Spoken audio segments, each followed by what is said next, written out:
안녕하세요. 배신의 장미입니다. 오늘의 사연 시작하겠습니다. 저는 40대 초반에 혼자 사는 여자입니다.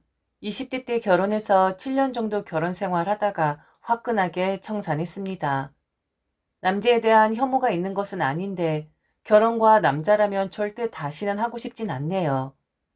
불쌍한 우리 엄마는 제가 엄마 팔자 닮아서 남자 복이 없는 것 같다면서 한숨 쉬지만 저는 오히려 혼자 사는 것이 더 속편하고 좋습니다.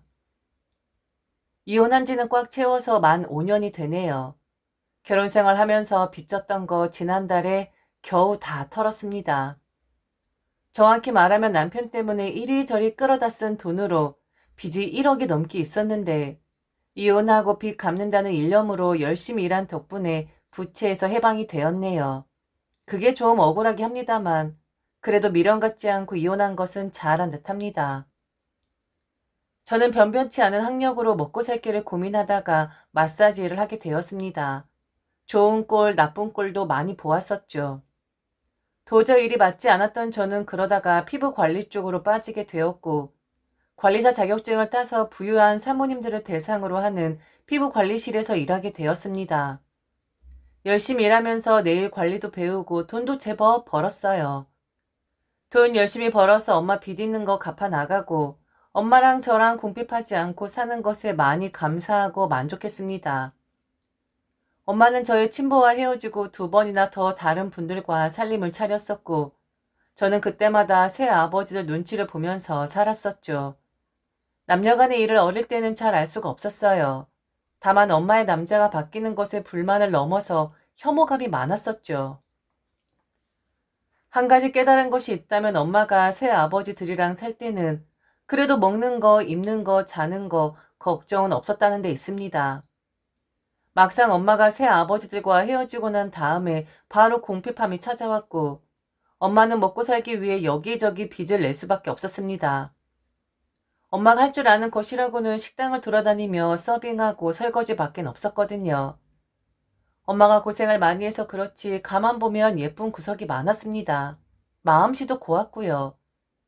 여자아이 데리고 혼자 사는 모습 딱하다고 좀 편히 살라고 주변에서 여러 남자와 주선해 주었고 엄마도 많은 고민 끝에 남자를 만난 것이었는데 엄마 말대로 팔자가 드센 것인지 행복한 재혼이라기보다는 우울한 결혼 생활의 연속이었죠. 그렇게 제 친부를 포함한 3분의 남자들과 헤어졌습니다. 엄마는 제게 다시는 남자와 얽히고 싶지 않다고 선언하더라고요. 이제 남자의 남자만 들어도 경기하겠어. 내 팔자에 좋은 남자는 없는 모양이야.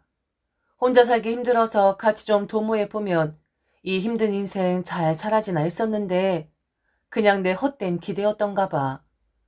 그나저나 우리 딸 걱정돼서 어쩔까 싶어. 딸은 엄마 팔자 닮는다는데 내 팔자가 이리 사나운데 우리 딸은 괜찮으려나? 엄마가 돼서 해줄 수 있는 게 아무것도 없어서 미안해. 근데 한 가지 알겠는 건 남편감으로 최고 좋은 사람은 돈도 아니고 직업도 아니고 정말 나를 존중해주는 사람인 것 같아. 우리 딸은 꼭 그런 남자 만나서 행복했으면 좋겠다. 엄마 팔자 닮지 말고. 엄마는 항상 제게 저를 존중해주는 남자를 만났으면 좋겠다고 했습니다. 저도 그런 남자를 꼭 만나고 싶었죠. 그런데 제가 일하는 업계에서는 좀처럼 여자를 받들어주고 존중해주는 남자는 거의 없었습니다. 그 나물에 그 밥이라고 제가 만나봐야 다 제 주변의 사람들 뿐이었죠. 무시와 상처받기 일쑤고 하루하루 일해서 연명하는 사람들이었기에 즉흥적으로 닥치는 대로 사는 사람이 대다수였습니다. 저는 어렸을 때부터 엄마가 식당 일을 전전하며 일하는 것을 봐왔던 탓에 먹고 살려면 무조건 기술 한 가지는 가지고 있어야겠다고 생각을 했고 그래서 찾게 된 것이 피부관리사였던 것입니다. 일하면서 틈틈이 공부한 끝에 자격을 땄고 부유한 여자 손님들이 많은 관리샵에서 일하게 되었었죠. 처음 일하게 되었을 때 되게 뿌듯하더라고요. 직업에 귀천이 없다고들 많이 말하지만 실제로 마사지 일을 하다 보면 무시와 모욕당하기 일쑤였거든요. 그러다 보니 저는 밑바닥 인생에서 벗어난 것과 같은 기쁨이 있었습니다. 뭘 해도 자신감이 있었고 돈을 벌게 되니 먹고 싶은 거, 사고 싶은 게 그렇게 많더라고요. 그 20대 중반부터 결혼 전까지 약 5년간이 제게 있어서 제일 행복했던 시간이었던 것 같습니다. 그러다가 남편을 만나고 나서부터 암운이 들이오기 시작했죠. 남편은 마사지샵 마담 언니가 소개해 줬습니다. 그렇게 해서 남편을 만나게 되었죠. 당시 남편은 인터넷 전용 신문사의 기자라고 소개하더라고요. 사회부 기자이고 세상 돌아가는 것에 대해 대단한 관심이 있다고 했습니다. 서울 소재 대학 출신으로 아는 것도 많았고 직업도 기자라고 하니 저와는 참 많이 대비된 사람이었습니다. 솔직히 말해서 제가 내세울 만한 것도 없었죠. 학력이 되나 집안이 되나 기껏해야 예쁘장한 외모뿐이었습니다. 다행히 남편은 저에게 호감이 있는 듯 했고 저는 이 남자를 꼭 잡아야겠다는 생각을 했었죠. 저와는 너무나 대비되는 사람이었고 저와는 전혀 다른 세상에 사는 남편을 잡음으로써 저의 이 시궁창 인생을 벗어나고 싶었습니다. 그런데 참 남편과는 수준 차이가 많이 났던 것 같아요. 남편은 저와 데이트를 하면서 자주 자신의 지적 능력을 과시하기 일쑤였습니다. 어려운 경제 용어, 그리고 한국 정치사를 넘어서 세계 정치 구도니 뭐 그런 저는 전혀 관심 없지만 들을수록 주눅들게 만드는 이야기를 많이 했었죠. 그러면서 자기는 칼럼이나 평론 쪽이 적성에 맞다면서 직업을 전향하겠다고 하더라고요. 그때 그 말을 잘 새겨 들었어야 했는데 결혼하고 나서 그 의미를 알게 되었습니다. 저와 남편은 짧게 연애했습니다. 한 1년 정도였고요. 결혼은 빠르게 진행이 되었죠. 저는 처음에 이게 꿈인가 생시인가 했어요. 변변치 않은 제가 감히 남편과 같은 고학력의 엘리트라니요. 빠르게 결혼 준비하는 과정에서 결혼식 몇 개월 남겨두고 남편과 시댁에서 결혼을 좀 서두른 이유를 알게 되었죠. 남편이 20대 중반에 결혼을 한 경험이 있고 1년도 채 안 살고 이혼했다는 것이었습니다. 이야기를 들었을 때 충격이 있긴 했어요. 그럼 그렇지 내 주제에 남편과 같은 사람이라니 웬 떡인가 했습니다. 엄마에게 말했더니 예상보다 훨씬 강하게 반대를 하시더군요. 할 말은 아니지만 내가 이혼한 남자랑 2번이나 같이 살아봤잖아. 그냥 홧김에 헤어지는 경우는 없어. 분명 남자든 여자든 성격적인 결함이 있으니까 이혼하는 거야. 주사가 있다거나 바람기가 있다거나 폭력성이 있다거나 그런 결정적인 문제로 이혼하는 거라니까. 말이 잠깐 살았다는 거지. 너도 지금 결혼 준비해봐서 알지만 어디 그게 쉽니? 그 잠깐 사는 것도 연애하랴 결혼식 준비하랴 얼마나 공을 들여야 하는데 그걸 그렇게 쉽게 낄 수 있겠어? 분명 뭔가가 있다. 그게 뭔지 확인하고 결혼시켜도 늦지 않아. 소개해준 사람에게 물어보든지 뒷조사를 하든지 한번 알아봐. 넌 나 같은 결혼 생활하면 안 되지 않겠어? 마음이 흔들리더라고요. 그때부터 남편에 대해 유심히 관찰하기 시작했죠. 소개해준 마담 언니에게도 무슨 결함이 있는 게 아닌지 물어보기도 했고 데이트할 때마다 주사나 폭력성이 있는지 확인하기 위해서 일부러 술도 잔뜩 먹여도 보았습니다. 그렇지만 뚜렷한 결함을 찾을 수가 없었어요. 저는 남편에게 왜 이혼을 한 것이냐고 조심스럽게 물었습니다. 남편이 그러더군요. 그냥 성격 차이지 뭐. 난 기자로서 사회에 보탬이 되는 일원으로 남고 싶어서 발버둥 치는데 전 와이프는 내게 속물적인 삶을 바라더라고. 사회의 정의와 사람다운 세상을 만들어 가려는 내 이상을 너무 무시하기 일쑤였어. 연애 땐 몰랐는데 결혼하고 나서 전 와이프랑 대화가 안 되더라고. 그래서 쿨하게 헤어졌어. 남편의 해명을 듣고는 전혀 문제될 게 없다고 생각했죠. 진짜 성격 차이로 헤어진 게 맞는 것 같았거든요. 저는 더 이상 흔들리지 않았고 결혼을 했습니다. 저는 초혼이었기 때문에 결혼식다운 예식을 하고 싶었는데 남편은 본인이 재혼인 이유로 그렇게 큰 예식장이 필요치 않다고 말하더군요. 내가 한번 결혼식 해봐서 알잖아. 다 허례허식이야. 돈 낭비, 자원 낭비, 거기다 주변 사람들에게 민폐라고. 더군다나 당신도 알다시피 당신 직업이 좀 그렇잖아. 우리 집안 체면도 있는데 너무 날티나는 사람들 하객으로 모시기가 좀 그래. 솔직히 결혼식 양가 부모님만 모시고 작은 결혼식 하고 싶은데 그러면 당신이 너무 섭섭할 테니까 작은 예식장 구해서 하객은 최소한으로 하자고. 그게 처음으로 섭섭했던 일입니다. 그렇게 남편 뜻대로 결혼식을 올렸고 작은 투룸을 얻어서 신혼생활을 시작했습니다. 그런데 한 달이 지나도 두 달이 지나도 남편이 생활비 한 푼을 안 주는 겁니다. 집도 월세고 생활비도 모두 제가 번 돈으로 사용하고 저는 더군다나 친정엄마 생활비도 보태야 하는데 제가 일해서 번 돈으로 한참 모자랐었죠. 더군다나 결혼하고 나서는 야간 연장 근무도 안 해서 수당도 줄었었거든요. 남편에게 생활비 좀 달라고 말했습니다. 남편의 대답이 당황스럽더군요. 당신 돈 잘 번다면서 월급쟁이보다 훨씬 많이 벌잖아. 근데 내가 또 돈을 줘야 해? 그리고 나는 월급이란 게 없어. 그때그때 기사 쓰면 편당 얼마씩 용돈 정도 받는 거라고. 돈은 내가 경력도 좀 쌓이고 명성도 좀 얻을 때 실컷 벌어다 줄게. 지금은 용돈벌이에 불과해. 원래 이 바닥이 다 그래. 열정페이 들어봤지? 기자로서 사회 정의 세우는데 돈을 받을 순 없잖아. 우리 사회 부조리 찾아다니느라고 오히려 기름값이랑 밥값이 더 든다고. 그리고 기왕이면 당신 야간 근무도 해. 야간에 일하면 수당 더 쳐주는 거 아니야? 내가 누님한테 얘기해서 손님 몰아주라고 할게. 당분간 당신이 고생 좀 해라. 내가 나중에 다 갚아줄 테니까. 말이 나왔으니까 말인데 나 한 달에 30만 원만 기름값 좀 지원해주라. 순진했던 건지 멍청했던 건지 원래 기자들은 다 그런 줄만 알았습니다. 당시 남편을 너무 좋아했었기 때문에 그 말을 고지고대로 들었고 언론 쪽 사람들의 돈을 많이 못 번다고는 알고 있었기 때문에 저는 제 한 몸 희생해서 남편 뒷바라지하기로 마음을 먹게 되는 계기가 되었죠. 그리고 남편이 말하던 누님은 제가 일하고 있는 피부샵의 마담 언니입니다. 그러던 중 결혼 2년쯤 되었을 때 갑자기 남편이 프리랜서 일을 선언하게 됩니다. 칼럼 리스트인가 평론가인가 글 써주고 돈 버는 직업으로요. 그러면서 사무실도 있어야 하고 집기료도 있어야 하고 명함도 파고 홍보도 하고 한다면서 저에게 넉넉하게 1억을 해달라고 하더라고요.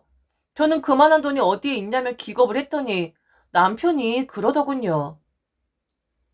당신 가만 보면 세상 물정이 참 어두워. 보니까 보험 들어놓은 거 많이 있던데 보험금 담보로 해서 대출 받으면 되고 모자란 건 저축은행에서 신용대출 좀 받고 그리고 어차피 사무실 차리고 글 쓰면 바로바로 돈 나오니까 피부샵에 가부를 좀 땡겨달라고 하지 뭐. 그건 내가 누님한테 말해둘게. 한 6개월치만 미리 땡기면 되지 않겠어? 그 누님 내 말이라면 거절 못하는 거 알지? 당신은 빨리빨리 움직여서 대출 알아봐. 이런 건 시간 싸움이라고. 남편의 닥달이 일이 어떻게 돌아가는지도 모르고 보험사와 저축은행에 찾아가서 최대한도로 대출을 받았어요. 거기다 피부샵 마담 언니가 제 월급을 6개월치 계산해서 한꺼번에 내주더라고요. 거의 2천만 원 돈인데 그 돈을 턱하니 내줄 사람이 절대 아니었거든요. 남편의 마담 언니의 영향력이 크다는 것을 새삼 느꼈습니다. 처음에 1억만 마련하며 넉넉할 거라더니 빚만 조금씩 늘어났어요. 거기다 처음에는 사무실만 차리면 바로 돈을 벌 것처럼 말했으면서 1년을 기다려도 돈 한 푼 가져다 주지 않았습니다. 매일같이 인맥 쌓는다면서 하루가 멀다 하고 접대하러 다녔으면서 말이죠. 결혼하고 나서 남편이 경제활동을 제대로 하지 않으니 그 부담은 고스란히 저의 몫이었고 그렇게 3년 이상을 혼자서 아둥바둥 거리다 보니 그제서야 남편이 뭔가 좀 많이 이상하다고 느껴지더라고요. 시버님들도 남편의 그런 행태를 빤히 알면서 이런 방구가 없었습니다. 저축은행에서 당장 대출원금 갚으라고 연락 오지 돈은 더 구할 것도 없고 그 스트레스 때문인지 몸이 극도로 안 좋아지더라고요. 하루는 일을 하고 있는데 식은땀이 나고 머리가 빙빙 도는 게 도저히 일을 할 수가 없어서 조퇴를 하려 했는데 마담 언니가 연락이 안 되는 겁니다. 그래서 하는 수 없이 메시지로 몸이 좀 안 좋아 조퇴한다고 남기고 집으로 갔어요. 현관문을 열고 집에 들어갔는데 여자 신발이 보이더라고요. 남편의 신발도 보였고요. 직감적으로 무언가 사달이 벌어졌구나 생각하고 터질 것 같은 심장을 한 채로 안방문을 열었었는데 남편과 마담 언니가 같이 자빠져 있더라고요. 저는 충격에 주저앉고 말았습니다. 그런 저를 놀라서 바라보던 마담 언니가 그러더라고요. 가긴 어떻게 하고 그냥 왔어. 너에게 안 들킬 자신 있었는데. 역시 세상엔 영원한 비밀은 없는 모양이네. 네 심정이 어떨지 알겠는데 너도 이래봐서 알겠지만 세상이 진짜 요지경이지 않니? 오는 일은 그냥 덮는 게 여러모로 좋을 것 같다. 그리고 경고하는데 이번 일, 내 남편한테 나불댔다가 너도 무사하지 못해. 너 내 남편 성격 알지? 나는 알지만 자기 서방 관리 못했다고 너한테 원망할 거야. 지금은 손 씻었다지만 그 성격에 피 안 보겠어? 우리 현명하게 살자. 마담 언니도 언니지만 남편은 더 뻔뻔했죠. 네가 맨날 일하느라 피곤하다, 성욕이 안 생긴다 하니까 나라고 별 수 있냐? 내가 누님이랑 그렇고 그런 사이 된 건 내 책임도 있지만 절반은 네 책임이야. 그걸 회피하려 하지 마. 이런 걸 쌍방과시라고 하는 거야. 화낼 힘조차 없었고 제 인생에 대해 돌아보게 되더군요. 엄마의 여러 번의 이혼, 새 아버지들. 그 세월 속에 어디 하나 의지할 곳 없었고 방황했던 저의 인생. 그런 것들이 스쳐 지나가면서 차마 남편의 외도로 이혼은 못하겠더라고요. 남편도 다시는 이런 일이 일어나지 않을 거라 장담했고 거기다 더해 돈 벌 수 있는 직업을 찾겠다며 기회를 달라고 사정사정 하기에 눈 감아 주기로 했습니다. 제가 남편에게 작업실 얻을 때 들어갔던 보증금을 달라고 했으나 그건 또 없다고 하더군요.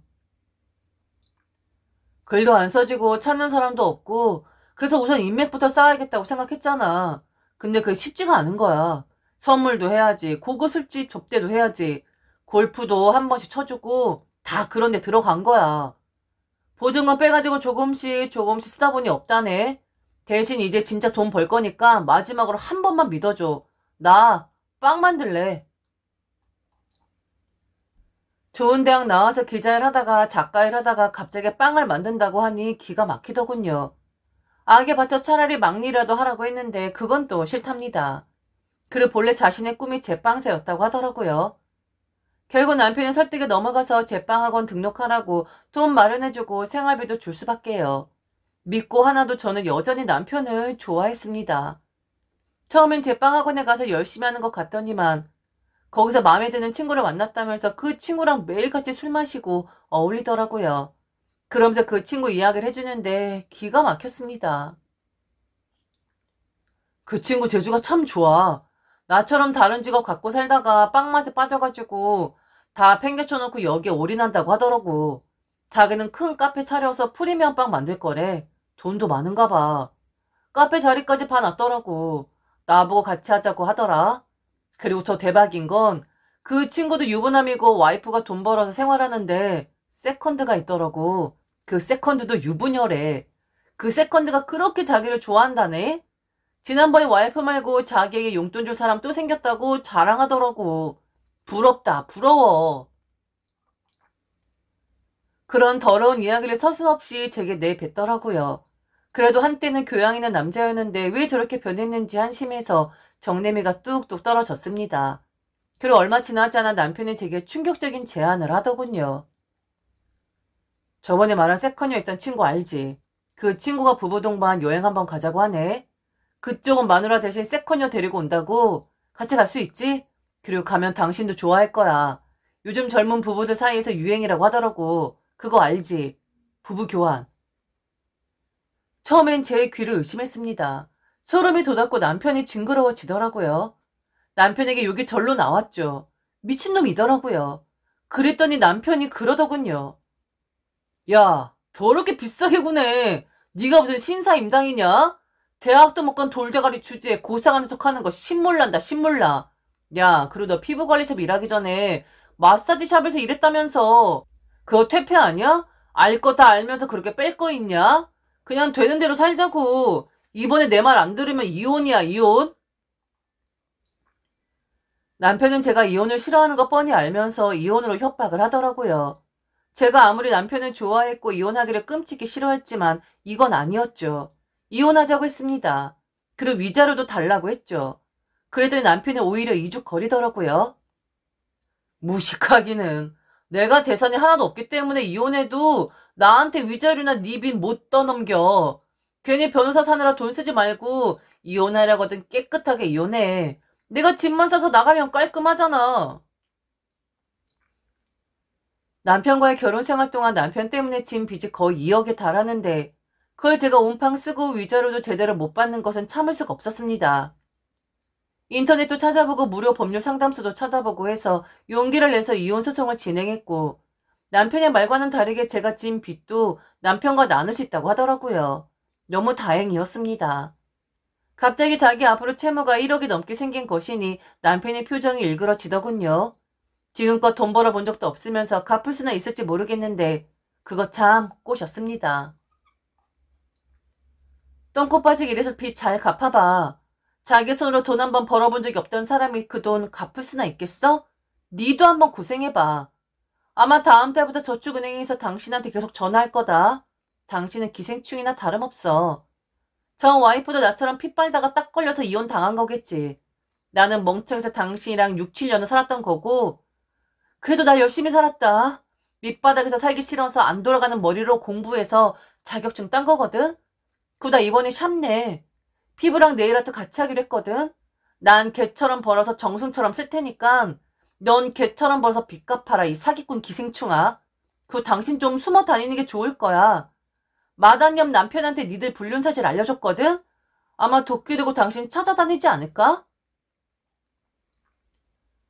저도 황당한 일 많이 봤는데 제가 이런 황당한 일을 당할 줄은 몰랐습니다. 똑똑했고 교양 있었고 지적이었던 남편이었는데 양아치가 따로 없더라고요. 아직도 의문이긴 합니다.